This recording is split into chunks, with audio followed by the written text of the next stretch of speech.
자신들의 비위를 조사한 감사원장과 검사들을 탄핵하고 판사들을 겁박하는 지경에 이르렀습니다. 자신들의 비위를 덮기 위한 방탄 탄핵이고 공직기관과 법질서를 완전히 무너뜨리는 것입니다. 뿐만 아니라 위헌적 특검 법안을 27번이나 발의하면서 정치 선동 공세를 가해왔습니다. 급기야는 범죄자가 스스로 자기에게 면죄부를 주는 셀프 방탄 입법까지 밀어붙이고 있습니다. 거대 야당이 지배하는 국회가 자유민주주의의 기반이 아니라 자유민주주의 헌정 질서를 파괴하는 괴물이 된 것입니다. 이것이 국정마비요, 국가 위기 상황이 아니면 무엇이란 말입니까? 이것뿐만이 아닙니다. 지금 거대 야당은 국가 안보와 사회 안전까지 위협하고 있습니다.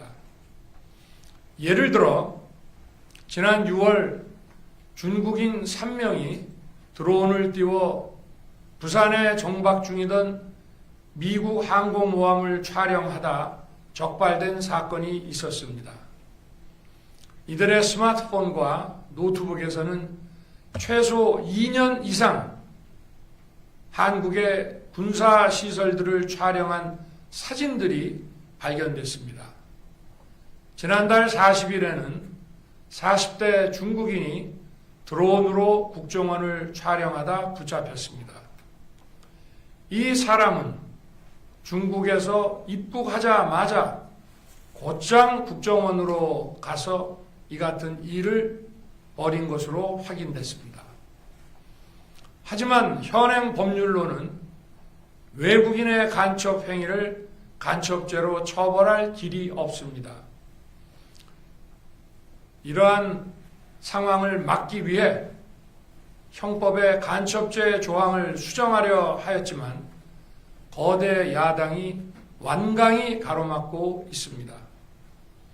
지난 정권 당시 국정원의 대공수사권을 박탈한 것도 모자라서 국가보안법 폐지도 시도하고 있습니다. 국가 안보를 위협하는 간첩을 잡지 말라는 것 아닙니까?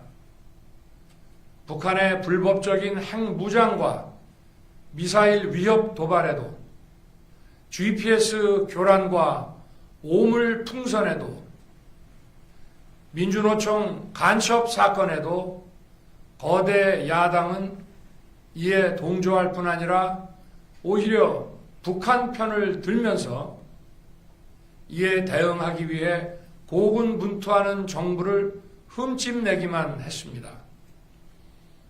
북한의 불법 핵 개발에 따른 유엔 대북 제재도 먼저 풀어야 한다고 주장합니다.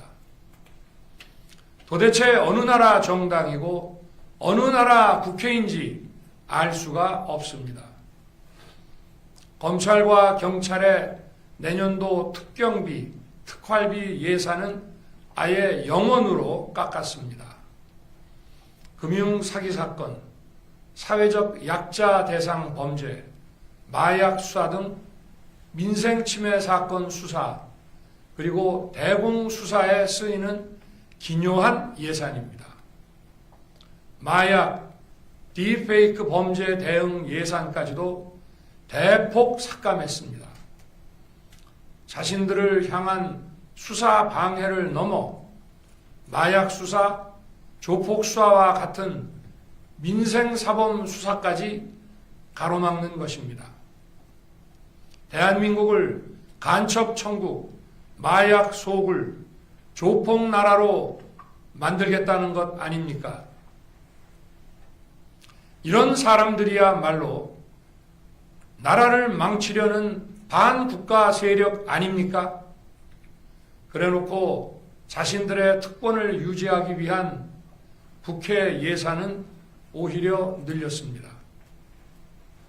경제도 위기 비상 상황입니다. 거대 야당은 대한민국의 성장 동력까지 꺼뜨리려고 하고 있습니다.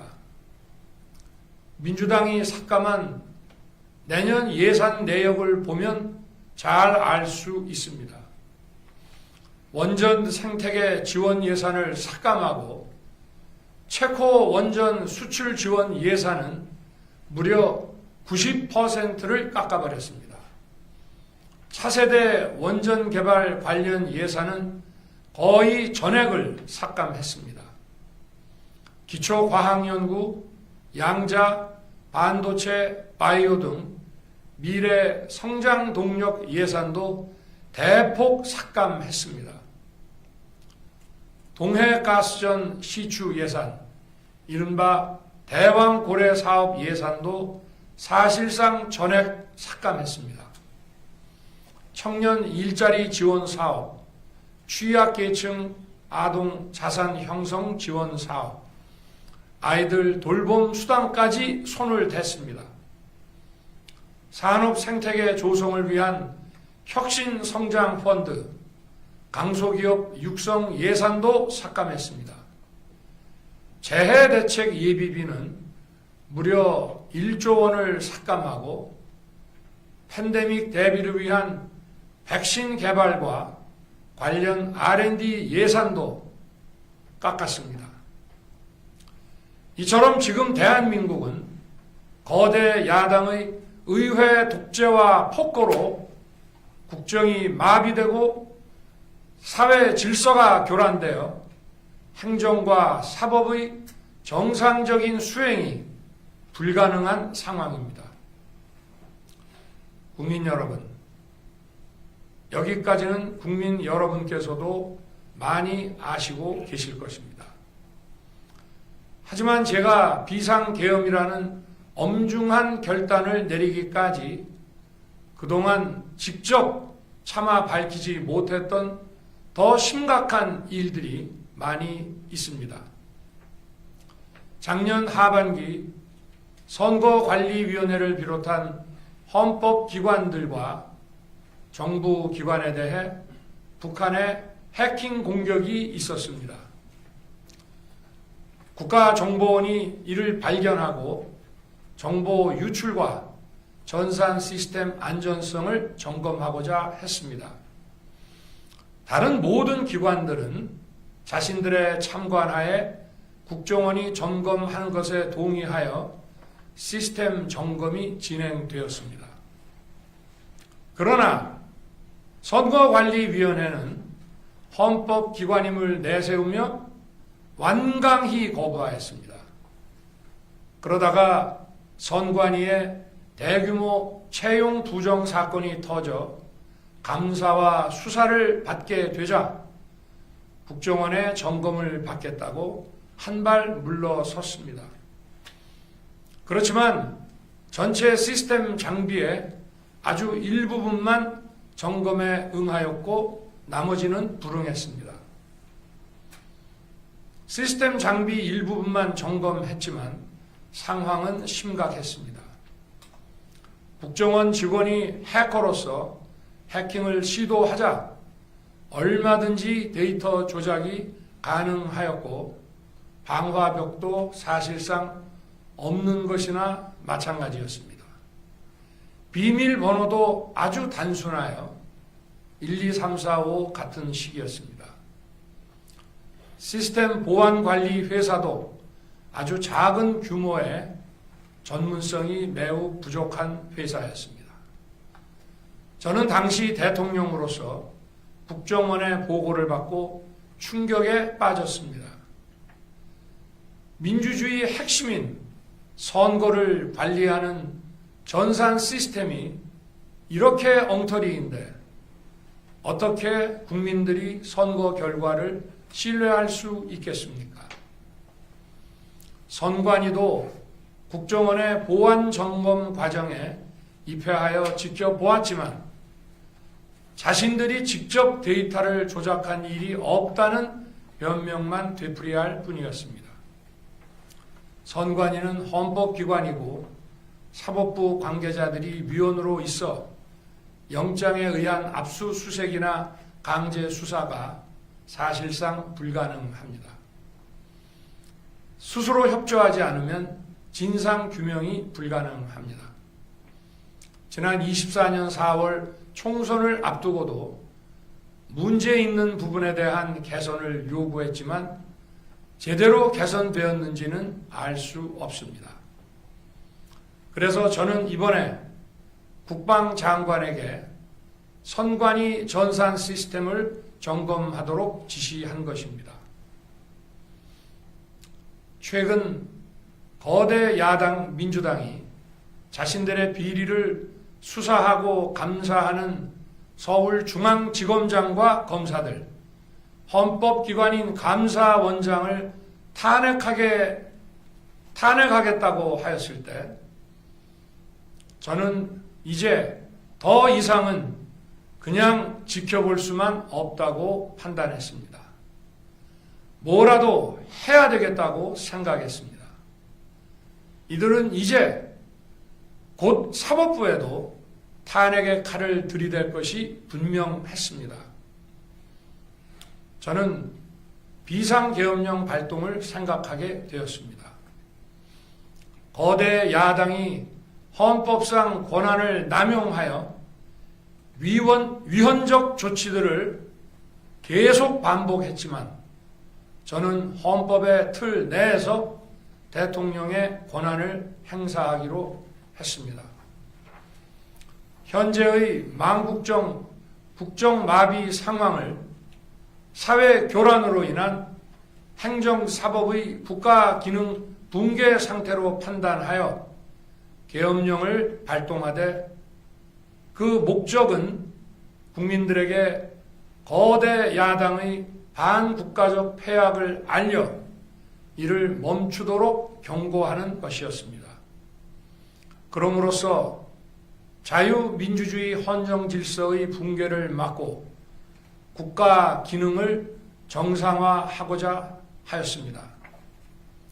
사실 12월 4일 계엄 해제 이후 민주당에서 감사원장과 서울중앙지검장 등에 대한 탄핵안을 보류하겠다고 발표하여 짧은 시간의 계엄을 통한 메시지가 일정 부분 효과가 있었다고 생각했습니다. 그러나 이틀 후 보류하겠다던 탄핵 소추를 그냥 해버렸습니다. 비상계엄의 명분을 없애겠다는 뜻이었습니다. 애당초 저는 국방장관에게 과거의 계엄과는 달리 계엄의 형식을 빌려 작금의 위기 상황을 국민들께 알리고 호소하는 비상조치를 하겠다고 했습니다. 그래서 질서 유지에 필요한 소수의 병력만 투입하고 실무장은 하지 말고 국회의 계엄 해제 의결이 있으면 바로 병력을 철수시킬 것이라고 했습니다. 실제로 국회의 계엄 해제 의결이 있자 국방부 청사에 있던 국방장관을 제 사무실로 오게 하여 즉각적인 병력 철수를 지시하였습니다. 제가 대통령으로서 발령한 이번 비상조치는 대한민국의 헌정 질서와 국헌을 망가뜨리려는 것이 아니라 국민들에게 망국의 위기 상황을 알려드려 헌정 질서와 국헌을 지키고 회복하기 위한 것입니다. 소규모이지만 병력을 국회에 투입한 이유도 거대 야당의 망국적 행태를 상징적으로 알리고 계엄 선포 방송을 본 국회 관계자와 시민들이 대거 몰릴 것을 대비하여 질서 유지를 하기 위한 것이지 국회를 해산시키거나 기능을 마비시키려는 것이 아님은 자명합니다. 300명 미만의 실무장하지 않은 병력으로 그 넓디 넓은 국회 공간을 상당 기간 장악할 수 없는 것입니다. 과거와 같은 계엄을 하려면 수만 명의 병력이 필요하고 광범위한 사전 논의와 준비가 필요하지만 저는 국방장관에게 계엄령 발령 담화 방송으로 국민들께 알린 이후에 병력을 이동시키라고 지시했습니다. 그래서 10시 30분 담화 방송을 하고 병력 투입도 11시 30분에서 12시 조금 넘어서 이루어졌으며 1시 조금 넘어 국회의 계엄 해제 결의가 있자 즉각 군 철수를 지시하였습니다. 결국 병력이 투입된 시간은 한두 시간 정도에 불과합니다. 만일 국회 기능을 마비시키려 했다면 평일이 아닌 주말을 기해서 계엄을 발동했을 것입니다. 국회 건물에 대한 단전 단수 조치부터 취했을 것이고 방송 송출도 제한했을 것입니다. 그러나 그 어느 것도 하지 않았습니다. 국회에서 정상적으로 심의가 이루어졌고 방송을 통해 온 국민이 국회 상황을 지켜보았습니다. 자유민주 헌정 질서를 회복하고 수호하기 위해 국민들께 망국적 상황을 호소하는 불가피한 비상조치를 했지만 사상자가 발생하지 않도록 안전사고 방지에 만전을 기하도록 하였고 사병이 아닌 부사관 이상 정예 병력만 이동시키도록 한 것입니다. 저는 이번 비상계엄을 준비하면서 오로지 국방장관하고만 논의하였고 대통령실과 내각 일부 인사에게 선포 직전 국무회의에서 알렸습니다. 각자의 담당 업무 관점에서 우려되는 반대 의견 개진도 많았습니다. 저는 국정 전반을 보는 대통령의 입장에서 현 상황에서 이런 조치가 불가피하다고 설명했습니다. 군 관계자들은 모두 대통령의 비상계엄 발표 이후 병력 이동 지시를 따른 것이니만큼 이들에게는 전혀 잘못이 없습니다.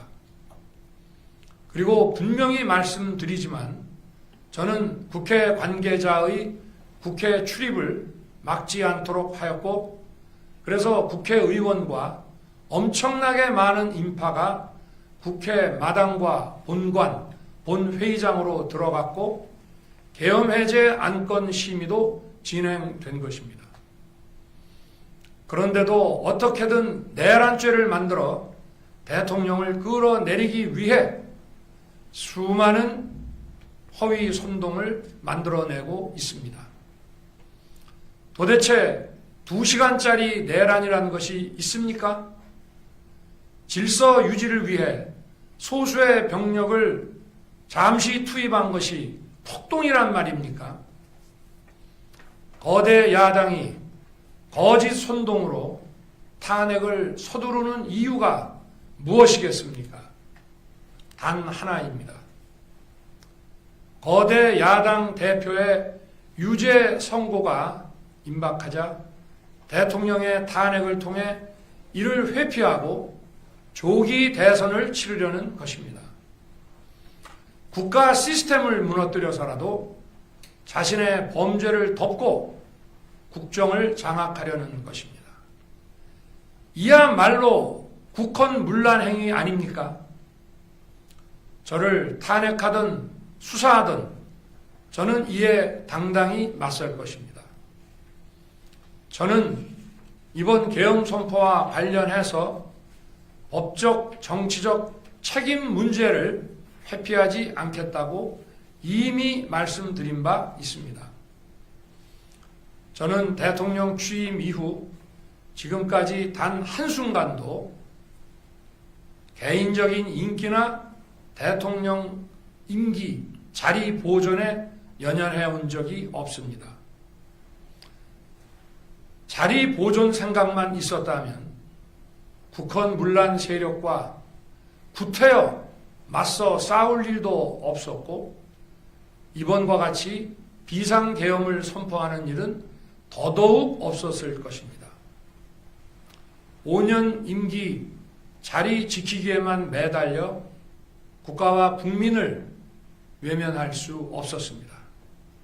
저를 뽑아주신 국민의 뜻을 저버릴 수 없었습니다. 하루가 멀다 하고 다수의 힘으로 입법 폭고를 일삼고 오로지 방탄에만 현안되어 있는 거대 야당의 의회 독재에 맞서 대한민국의 자유민주주의와 헌정 질서를 지키려 했던 것입니다. 그 길밖에 없다고 판단해서 내린 대통령의 헌법적 결단이자 통치 행위가 어떻게 내란이 될 수 있습니까?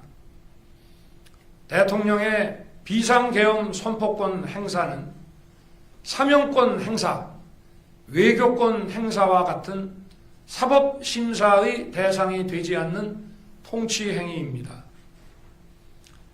국민 여러분, 지금 야당은 저를 중범죄자로 몰면서 당장 대통령직에서 끌어내리려 하고 있습니다. 만일 망국적 국헌 문란 세력이 이 나라를 지배한다면 어떤 일이 벌어지겠습니까?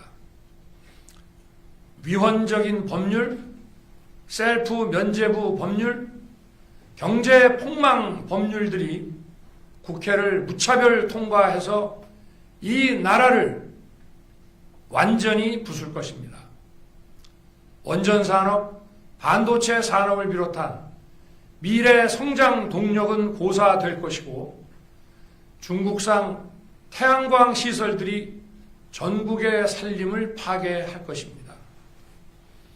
우리 안보와 경제의 기반인 한미 동맹, 한미일 공조는 또다시 무너질 것입니다. 북한은 핵과 미사일을 고도화하여 우리의 삶을 더 심각하게 위협할 것입니다. 그러면 이 나라 대한민국의 미래가 어떻게 되겠습니까? 간첩이 활개치고 마약이 미래 세대를 망가뜨리고 조폭이 설치는 그런 나라가 되지 않겠습니까? 지금껏 국정마비와 국헌 문란을 주도한 세력과 범죄자 집단이 국정을 장악하고 대한민국의 미래를 위협하는 일만큼은 어떤 일이 있어도 막아야 합니다. 저는 끝까지 싸울 것입니다. 국민 여러분, 국정마비의 망국적 비상 상황에서 나라를 지키기 위해 국정을 정상화하기 위해 대통령의 법적 권한으로 행사한 비상계엄 조치는 대통령의 고도의 정치적 판단이고 오로지 국회의 해제 요구만으로 통제할 수 있는 것입니다. 이것이 사법부의 판례와 헌법학계의 다수 의견임을 많은 분들이 알고 있습니다. 저는 국회 해제 요구를 즉각 수용했습니다. 계엄 발령 요건에 관해 다른 생각을 가지고 계신 분들도 있습니다만 나라를 살리려는 비상 조치를 나라를 망치려는 내란 행위로 보는 것은 여러 헌법학자와 법률가들이 지적하는 바와 같이 우리 헌법과 법 체계를 심각한 위험에 빠뜨리는 것입니다. 저는 묻고 싶습니다.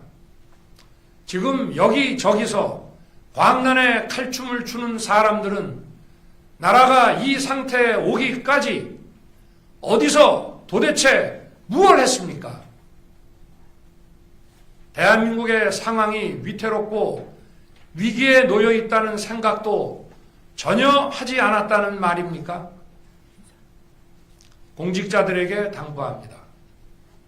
엄중한 안보 상황과 글로벌 경제 위기에서 국민의 안전과 민생을 지키는 일에 흔들림 없이 매진해 주시기 바랍니다. 국민 여러분, 지난 2년 반 저는 오로지 국민만 바라보며 자유민주주의를 지키고 재건하기 위해 불의와 부정, 민주주의를 가장한 폭거에 맞서 싸웠습니다. 피와 땀으로 지켜온 대한민국, 우리의 자유민주주의를 지키는 길에 모두 하나가 되어 주시길 간곡한 마음으로 호소드립니다. 저는 마지막 순간까지 국민 여러분과 함께 싸우겠습니다. 짧은 시간이지만 이번 계엄으로 놀라고 불안하셨을 국민 여러분께 다시 한번 사과드립니다. 국민 여러분에 대한 저의 뜨거운 충정만큼은 믿어 주십시오. 감사합니다.